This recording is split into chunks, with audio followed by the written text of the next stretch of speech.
আরমান কোহলি, গরিবের বিরাট কোহলি। হ্যাঁ, এই আরমান কোহলি কিন্তু বর্তমানে ভাই সোশ্যাল মিডিয়ার সবচেয়ে আন্ডাররেটেড কন্টেন্ট ক্রিয়েটার। কিভাবে তা একটু আমি বলি। দেখুন, যারা যারা এই কন্টেন্ট বানায়, ছোট বড় সকলেই কিছু না কিছু অবদান থাকে।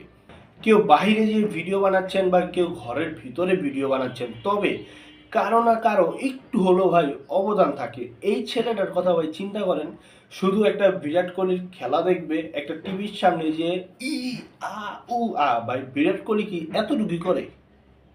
বিরাট কোহলি কি ভাই ভালো খেলে না?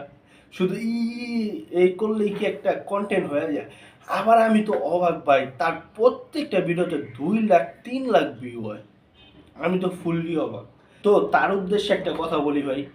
দেখুন, আপনি বিরাট কোহলির ফ্যান, খুব ভালো ভাই। সত্যি কথা বলতে আমিও বিরাট কোহলির ফ্যান।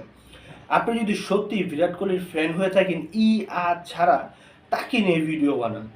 যেমন তার কাভার ড্রাইভ সম্পর্কে বলেন বা তার অন ড্রাইভ সম্পর্কে বলেন, তিনি যে ফুটওয়ার্কের কাজগুলো করেন, তার ফিটনেসটা কেমন, তিনি এখন পর্যন্ত ইন্টারন্যাশনাল কেরিয়ার বলেন, আইপিএল কেরিয়ার বলেন বা আইসিসি ইভেন্টগুলোতে কেমন, কার সাথে কেমন খেলেছে, এইগুলো নিয়েও কিন্তু ভাই ভিডিও বানান যায়। তো আপনি ছেড়ে এগুলো নিয়ে ভিডিও বানান, আমার মতে ভালো হবে।